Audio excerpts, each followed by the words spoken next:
Hi folks, welcome back to the Philosophy for Philistines channel.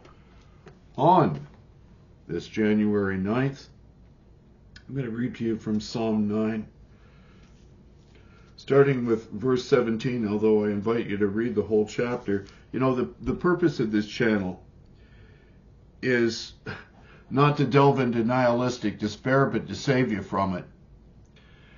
And it's also not to feed the brethren pablum, which is, forgive me for saying so, but so often the case in the church today. I want to give you the meat of the word, and I want to tell you the truth about what is happening around us, the nature of the evil, and what to do to counter it. From Psalm 9, verse 17. The wicked will return to Sheol, even all the nations who forget God. For the needy will not always be forgotten, nor the hope of the afflicted perish forever. Arise, O Lord. Do not let man prevail. Let the nations be judged before thee. Put them in fear, O Lord. Let the nations know that they are but men. So today, we're going to talk about the origins of the WEF. And it wasn't Klaus Schwab that started it. So we're going to delve into that. But we're going to do so in the context of what we can do, what we are to do as Christians. No longer can they hide their agenda. Our elected leaders and their unelected influencers who appear to hold more power over us than do our elected representatives, are pushing a transhumanist, posthuman agenda on us. They are transing our children. They are destroying the economy. And they are teaching people to hate themselves and one another as they force their anti-cultural, apocalyptic, and dystopian view of reality on us. This is resulting in the real pandemic of our time, namely the emergence of nihilistic despair due to the loss of the principles upon which Western society was built, namely that we are sovereign persons created in the image of God. This is causing people to ask, what can I do? The problem is so much bigger than me. And therein lies the cause of our despair. But the West is rescued from nihilism every time we remember the legacy of those who have gone before, who offered us solutions to this dilemma. Indeed, this is why my previous vodcast and blog featured Hans Nilsen Hauge. His legacy of placing the kingdom of God first had an enormous influence on Norway's spirituality and economy. Hauge had paved the way for Norway to become a self-governing democracy, free from its foreign overlords, whose laws did not serve the Norwegian people. Yet there is a movement in our postmodern world which is telling us that these answers to old questions no longer apply. We are told mankind's future lays in creating what nature referred to as the Übermensch, the ultimate future man who would transcend his own humanity to become superhuman. Moreover, in doing so, that he would create his own value structure. We are seeing advocates of AI computing technology promoted as the means of transcending human limitations. This is exemplified when gender is defined as a shackle to be overcome, which should be able to be changed at will. That being human is nothing more than a consciousness embodied in a meat sack, lacking divine soul and spirit. Or that we are not as smart as we could be, so let's get a chip surgically implanted into our brains. Mankind is now attempting to transcend the limits of human intelligence without ever having learned to think properly. or that Zoom can replace the need for person-to-person human interaction, since it is now no longer required for us to work in person to do so cooperatively. It is now believed that our essence is contained in digital communications. Frankly, given these facts, it is no wonder people are left feeling hopeless and nihilistic. Everything the elitists are attempting to do flies in the face of human biology by rejecting the human spirit and its need for connection with the divine. After all, we are not merely embodied consciousnesses piloting meat suits. We are created in God's own image, made to live in fellowship with Him and our fellow man. I'm going to read from an article now, and I posted the link to it. I want you to read it for yourself. A fascinating article about the actual origins of the WEF. The role of Henry Kissinger in spawning the World Economic Forum. Comedic relief is sometimes the best way to understand complex topics, but it is no longer a laughing matter that Klaus Schwab's oldest mentor is Trilateral Commission founding member Henry Kissinger, who is also a prime architect of the Commission's self-declared new international economic order. Thus, it's no surprise that the WEF and the Trilateral Commission are in perfect alignment with the Great Reset. Story at a glance. Klaus Schwab, owner and chairman of the World Economic Forum, is the most dangerous man in the world. WEF's ultimate goal is to do away with the democratic process and give all ownership and control to the deep state and the technocratic elite who control it. WEF relies on fear-mongering. When the population is controlled by fear, it welcomes authoritarian protections like increased surveillance and digital identity systems, introduced under the guise of safety, but which ultimately removes personal autonomy and freedom. WEF's goal isn't to control life on Earth, but to fundamentally change it. Isn't just to control life on Earth, but to fundamentally change it by hacking into humans and removing free will.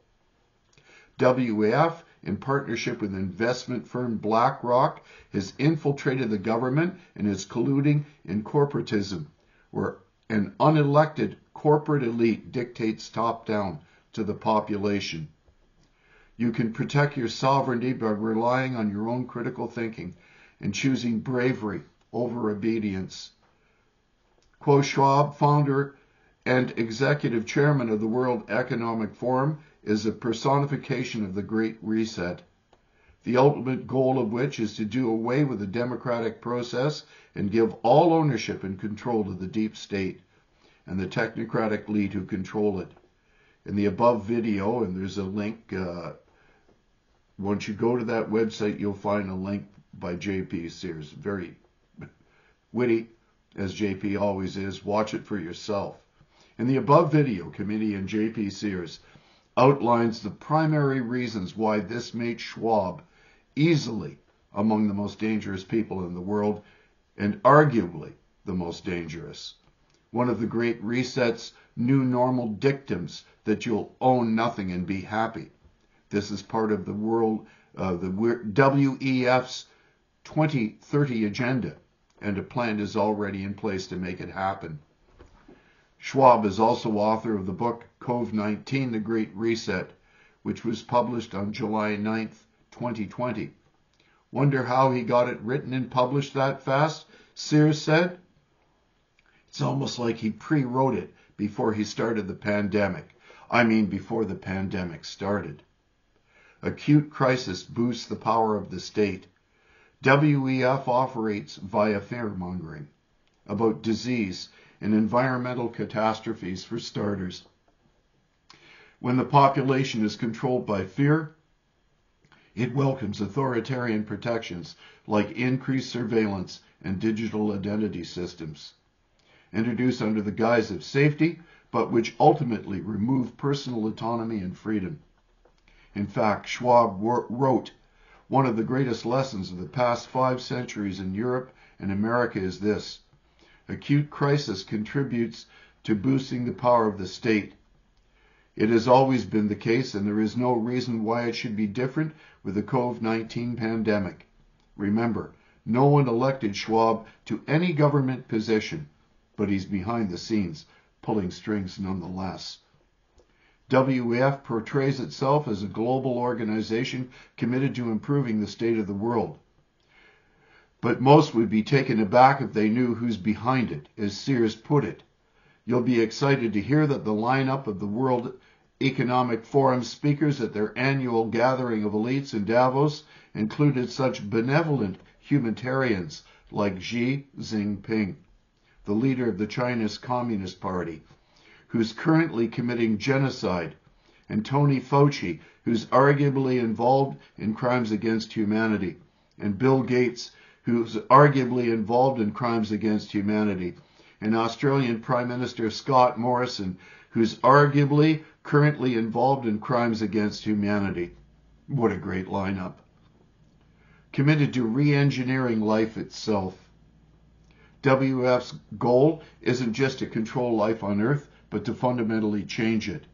Schwab's top advisor, transhumanist Dr. Yuval Noah Harari, openly admits data might enable human elites to do more than just build digital dictatorships.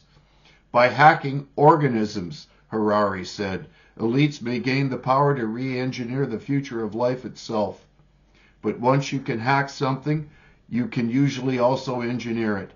Soon, he says, some corporations and governments will be able to systematically hack all the people. And if they succeed in hacking life, he describes it as the greatest revolution in biology since the beginning of life 4 billion years ago. According to Harari, for 4 billion years, nothing fundamental changed. Science is replacing evolution by natural selection with evolution by intelligent design. Not the intelligent design of some god above the clouds, but our intelligent design. And the intelligent design of our clouds, the IBM cloud, the Microsoft cloud, these are the new driving forces of evolution. Once human life is hacked, the hackers will maintain control over life itself, a process that is being accelerated by the pandemic. After all, Harari said, it is often said that you should never let a good crisis go to waste. Surveillance is a key part of the plan for global totalitarian control, and Harari says that in 100 years, people will be able to look back and identify the COVID-19 panic as the moment when a new regime and surveillance took over, especially surveillance under the skin. WEF is actively indoctrinating young leaders. WEF maintains a Young Global Leaders program, a 5-year indoctrination into their principles. Its goal is to create world leaders who don't answer to the people, but to their bosses at WEF. Graduates of the program include world leaders who are suspiciously in lockstep with WEF's Great Reset, such as Justin Trudeau, Prime Minister of Canada, Emmanuel Macron, President of France, Mark Zuckerberg, co-founder and CEO of Facebook. Sponsors of WEF's Young Global Leaders program include the Bill and Melinda Gates Foundation and Google. I wonder why Google censors and shapes information to be in exact support of the WEF forum's narrative, Sears asks. Meanwhile, WEF is predicting a worldwide cyber attack, which Schwab said could bring a complete halt to the power supply, transportation, hospital services, and our society as a whole. WEF then conducted a simulation of the cyber attack, which appears more than an elaborate planning session, much like Event 201. WEF's pandemic preparedness simulation for a novel coronavirus that took place in October 2019. How will people own nothing and be happy? If WEF and Schwab are intent on moving ahead with their plan for global domination, They'll need to get people on board with the idea of giving up ownership to an elite class. But how? Bring in BlackRock, an investment firm that has $9 trillion under management, a higher GDP than every country on earth from the US and China, Sears says. BlackRock has more power than most governments on earth, and it also controls the Federal Reserve, Wall Street, mega banks like Goldman Sachs, and the WEF's Great Reset, according to F. William Egdahl, a strategic risk consultant and lecturer who holds a degree in politics from Princeton University. So what's the connection with the World Economic Forum? BlackRock's founder and CEO, Larry Fink, is a WEF board member. Sears poses the question, is the World Economic Forum and BlackRock colluding in corporatism, where an unelected corporate elite dictates top-down to the population? To do this, they need to infiltrate the government, and they have. Brian Deese, the U.S. Director of National Economic Council, was formerly BlackRock's global head of sustainable investing. Now he's Biden's main advisor for economic policy, Sears says. Vice President Kamala Harris's chief economic strategist. It looks like corporatism, but it's probably not, Sears says jokingly. But if it was, it would actually be a viable strategy for BlackRock and the World Economic Forum to own everything and for you to own nothing. BlackRock is also buying up single-family homes at an alarming rate, paying up to 50% above asking price, so average people can't buy them. Why is BlackRock interested in overpaying for modest single-family homes? In a Twitter thread posted by user Cultural Husbandry, it noted, BlackRock, Vanguard, and State Street controlled $20 trillion worth of assets.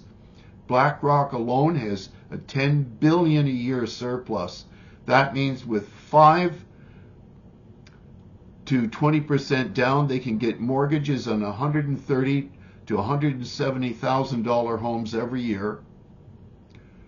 I should say 130 to 170,000 homes a year, or they can outright buy 30,000 homes a year. Just BlackRock. Now imagine every major institution doing this, because they are. If it can be such a fast-sweeping action that 30 years may be overshooting it, they may accomplish feudalism in 15 years. If the average American is pushed out of the housing market, and most of the available housing is owned by investment groups and corporations, you become beholden to them as your landlord. Then you'll own nothing, not even your home. All items and resources are to be used by the collective, while actual ownership is restricted to an upper stratum of social class. Schwab wasn't the mastermind behind WEF. If Schwab is the most dangerous person alive today, his predecessors deserve honorable mention. In an investment report by journalist Johnny Vedmore, it's revealed that Schwab wasn't the mastermind behind WEF and the Great Reset. That honor goes to 3 mentors. John Kenneth Galbraith, a Canadian-American economist, diplomat, and public policy maker. Herman Kahn, who created concepts on nuclear deterrence that became official military policy. And Henry A. Kissinger, who recruited Schwab at Harvard International Seminar, which was funded by the US CIA. If you have a decent knowledge of Klaus Schwab's history, you will know that he attended Harvard in the 1960s, where he would meet then Professor Henry A. Kissinger, a man whom Schwab would form a lifelong friendship, Vedmore explained.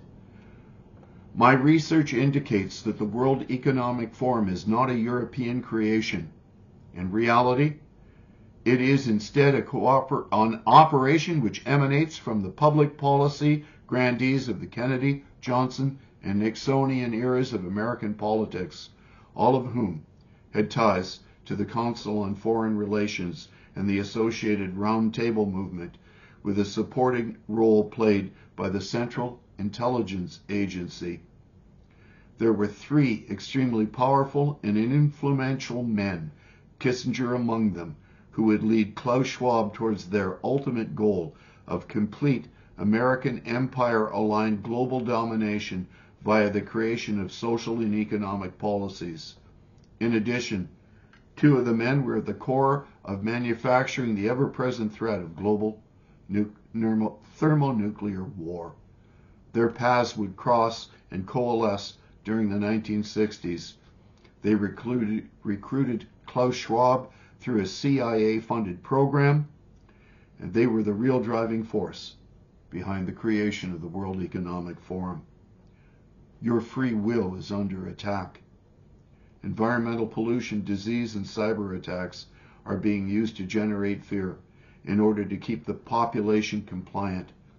Another part of the Great Reset is a reset of the economy, including jobs.